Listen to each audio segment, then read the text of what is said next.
বন্ধুরা, easy to learn information টেকনোলজির web development সিরিজে আজকে আমরা আলোচনা করব ইন্টারনাল সিএসএস সম্পর্কে।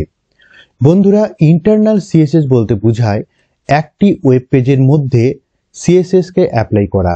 একটি ওয়েব পেজে যত ট্যাগ আমরা অ্যাপ্লাই করি তার মধ্যে সেম ট্যাগগুলির মধ্যে সেম স্টাইল অ্যাপ্লাই করাই হলো ইন্টারনাল সিএসএস। ধরুন এক্সাম্পল হিসেবে বলা যেতে পারে, আপনি 5টি প্যারাগ্রাফ ট্যাগ ইউজ করেছেন এবং আপনি চান 5টি প্যারাগ্রাফ ট্যাগের মধ্যেই সেম স্টাইল অ্যাপ্লাই করতে।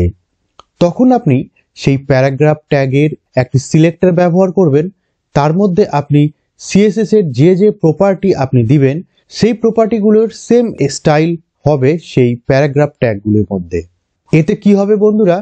এতে অনেক কোডিং এর লোড কম হবে এবং আপনাদের অনেক সময় বেঁচে যাবে। তাহলে বন্ধুরা, এবার যাওয়া যাক কোডিং এর মধ্যে।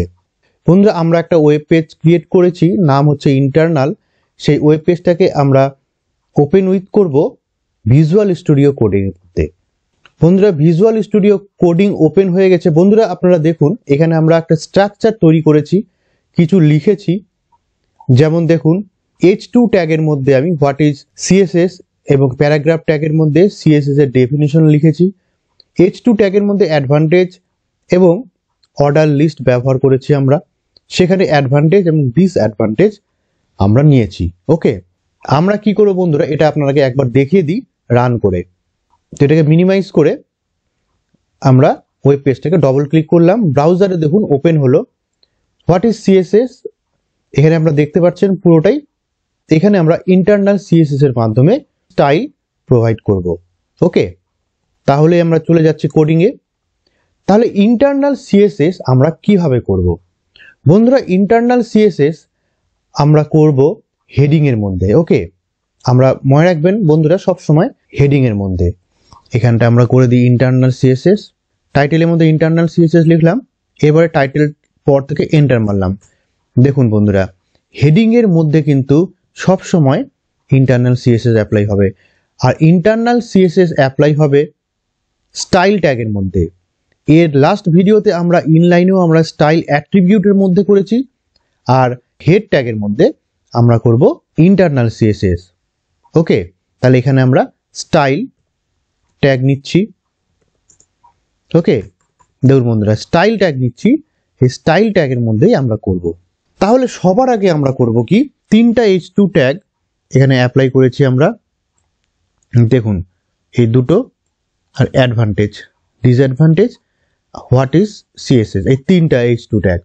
আমি চাচ্ছি 3টা H2 ট্যাগের কালার আমি রেড করব। ওকে, তাহলে কি করব, H2 এই ট্যাগের একটা সিলেক্টর নিব। এখন আপনারা ভাবছেন সিলেক্টর কি? সিলেক্টর নিয়ে আমরা পরবর্তীতে ভিডিও তৈরি করব। আপাতত আপনারা জেনে রাখেন, সিলেক্টর হলো আমরা যে ট্যাগ ব্যবহার করছি সেই ট্যাগের নাম দিয়েই আমরা এখানে করব। কি আছে? H2, তাহলে আমরা H2 ট্যাগ নিলাম। ওকে, এবার সেকেন্ড ব্র্যাকেট দিলাম। তাহলে সেকেন্ড ব্র্যাকেট ওপেন, এই কার্লি ব্র্যাকেট যে আছে এই কার্লি ব্র্যাকেটের মধ্যেই আমাকে সিএসএস এর প্রপার্টিগুলো লিখতে হবে। ওকে, তাহলে H2 সিলেক্টরের মধ্যে আমরা লিখলাম কালার কোলন রেড সেমিকোলন, হয়েছে। এই একটা প্রপার্টি লিখলাম, সেভ করলাম। সেভ করে এবার আমরা চলে যাই ব্রাউজারের মধ্যে। এখানে গিয়ে আমরা কি করব, রিফ্রেশ করলাম। দেখুন বন্ধুরা, যেখানে যেখানে H2 ট্যাগ অ্যাপ্লাই হয়েছে সেখানেই দেখুন লাল কালার চলে এসছে। ওকে, আবার আমরা চলে যাই। এবার H2 সিলেক্টরের মধ্যে আরো একটা প্রপার্টি অ্যাপ্লাই করি, সেটি হলো ফন্ট ফ্যামিলি। ফন্ট ফ্যামিলি বলতে ফন্ট ফেস, মানে ফন্টের যে স্টাইলগুলো হয় সেগুলো আমরা নিব। দেখুন এখানে ফন্ট ফেসের অনেকগুলো চলে এসছে, time new Roman, Cambria, Georgia, এই স্টাইলটা নিব। ওকে, নেওয়ার পরে সেভ করলাম। সেভ করার পরে এবার আমি আবার চলে যাই ব্রাউজারে গিয়ে, এবার রিফ্রেশ করলাম। দেখুন স্টাইলটাও চেঞ্জ হয়ে গেছে। ওকে, এবার আমরা চলে যাচ্ছি, এবার আমরা আবার চলে যাই ভিজুয়াল স্টুডিও কোডে। এবার আরো একটা সিলেক্টর নিই। ওকে, এলআই এর মধ্যে কিন্তু আমার কি আছে, যে অ্যাডভান্টেজ এবং ডিসঅ্যাডভান্টেজের পয়েন্টগুলো দেওয়া আছে। দেখুন এলআই এর মধ্যে তিনটা করে। আমি চাচ্ছি এবার এলআই একটা সিলেক্টর নিব। তাহলে সিলেক্টর নিতে গেলেও ট্যাগের নামেই নিতে হয়, এটুকু মাথায় রাখবেন। এলআই নিয়ে কার্লি ব্র্যাকেটের মধ্যে আমরা লিখলাম কালার কোলন দিলাম হচ্ছে ব্লু, ওকে, সেমিকোলন, সেভ করলাম। আবার চলে যাই ব্রাউজারে, রিফ্রেশ করলাম। দেখুন যেখানে যেখানে এলআই ট্যাগ ইউজ হয়েছে সেই জায়গার কালারগুলো চেঞ্জ হয়ে গেছে। দেখুন এখানে কোনো কালার চেঞ্জ হয়নি, কারণ এটা কিন্তু পি ট্যাগের মধ্যে আছে। ওকে, দেখে নিন, এই যে এটা পুরোটাই পি ট্যাগের মধ্যে আছে। দেখুন এটা পি ট্যাগের মধ্যে আছে, আর পি ট্যাগের কোনো সিলেক্টর এখানে নেওয়া হয়নি। এবার আমরা অ্যাপ্লাই করব ব্যাকগ্রাউন্ড কালার। ব্যাকগ্রাউন্ড কালার এখানে দিলাম, আমি এখানে দিলাম অ্যাকোয়া। ওকে, সেভ করলাম। এবার আবার যাই ব্রাউজারে গিয়ে রিফ্রেশ করলাম। দেখুন ব্যাকগ্রাউন্ড কালার চলে এসছে। ওকে, ব্যাকগ্রাউন্ড কালার এখানে চলে এসছে।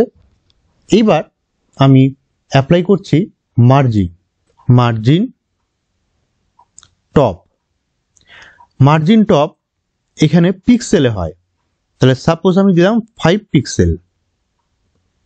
ওকে, 5 পিক্সেল দিলাম। তাহলে কি হবে, প্রতিটা এলআই এর প্রতিটা পয়েন্টের টপে একটা করে মার্জিন চলে আসবে। দেখি, সেভ করলাম, F5 প্রেস করলাম। দেখুন বন্ধুরা একটা মার্জিন চলে এসছে না? দেখুন টপে কিন্তু একটা করে মার্জিন চলে এসছে। ওকে, তাহলে এইভাবে আমরা কি করতে পারি, ডেকোরেট করতে পারি, খুব সুন্দরভাবে ডেকোরেট করতে পারি। এবার আমরা একটা বর্ডার দিতে চাই, বর্ডারও দিতে পারি, ফন্ট সাইজ বাড়াতে পারি। তাহলে এবার আমরা আবার চলে যাই এলআই এর মধ্যেই ফন্ট সাইজ দিই, ফন্ট সাইজ 30 px। ওকে, আর বর্ডার হাইফেন স্টাইল। আমরা এর পরের ভিডিওতে পুঙ্খানুপুঙ্খভাবে আপনাদেরকে দেখাবো বর্ডার সম্পর্কে, ফন্ট সম্পর্কে, যত প্রপার্টি আছে সব প্রপার্টিগুলো নিয়ে আমরা বিস্তারিত আলোচনা করব। আচ্ছা, বর্ডার স্টাইল কি হয়, সলিড। সেভ করলাম, ব্রাউজারে চলে গিয়ে আমি আবার রিফ্রেশ করলাম।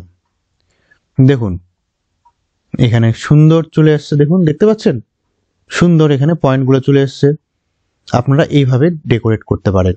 এবার আমরা আর একটা সিলেক্টর নিতে পারি, পি ট্যাগের সিলেক্টর। তাহলে এখানে পি ডবল কার্লি ব্র্যাকেটের মধ্যে আমরা লিখলাম কালার অ্যাকোয়া ফন্ট সাইজ। আচ্ছা, এখানে মনে রাখবেন প্রতিটা প্রপার্টির শেষে একটা করে সেমিকোলন দিবেন, না হলে কিন্তু রান করবে না।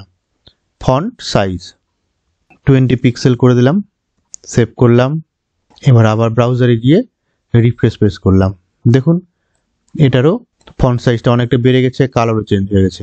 ওকে বন্ধুরা, তাহলে দেখুন বন্ধুরা আমাদের কোডিং কতটুকু লিখতে হলো। সামান্য কোডিং লিখেই কিন্তু আমরা HTML পেজটাকে সুন্দরভাবে আমরা ডেকোরেট করতে পারলাম। আর আমরা যদি ইনলাইনে করতাম তাহলে কি হতো, তাহলে আমাদেরকে প্রতি কটা ট্যাগের মধ্যে এখানে স্টাইল নিয়ে আমাদেরকে প্রপার্টিগুলো লিখতে হতো।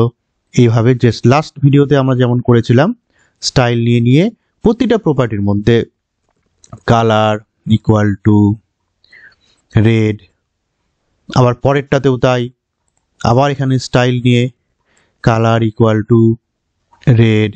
তাহলে এইভাবে আমাদেরকে করতে হতো। তাহলে কি হতো, আমাদের কোডিংয়ের লোড বেশি হয়ে যেত, সময় বেশি লাগতো। আর এক্ষেত্রে আমরা কি করলাম, এক্ষেত্রে আমরা এলআই এর একটা সিলেক্টর ইউজ করে নিলাম। সিলেক্টরের মধ্যে আমি যা যা অ্যাপ্লাই করব প্রপার্টিজ, তার এফেক্ট আমার যেখানে যেখানে আমার এলআই এর ট্যাগ ইউজ হয়েছে সেখানেই তার এফেক্ট বা তার স্টাইলটা চলে আসবে।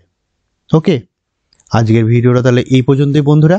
আজকে দেখালাম বন্ধুরা ইন্টারনাল সিএসএস সম্পর্কে। নেক্সট ভিডিওতে আমরা এক্সটার্নাল সিএসএস সম্পর্কে দেখাবো। এক্সটার্নাল সিএসএস আরও ইম্পর্টেন্ট একটি টপিকস, এবং এক্সটার্নাল সিএসএস সব ক্ষেত্রেই ইউজ করা হয়। যারা ওয়েব ডেভেলপার তারা কিন্তু বেশিরভাগই এক্সটার্নাল সিএসএস অ্যাপ্লাই করে। তাহলে বন্ধুরা আজকের ভিডিওটা যদি ভালো লাগে তাহলে অবশ্যই আমাদের চ্যানেলকে সাবস্ক্রাইব করে দেবেন। ততক্ষণের জন্য ধন্যবাদ।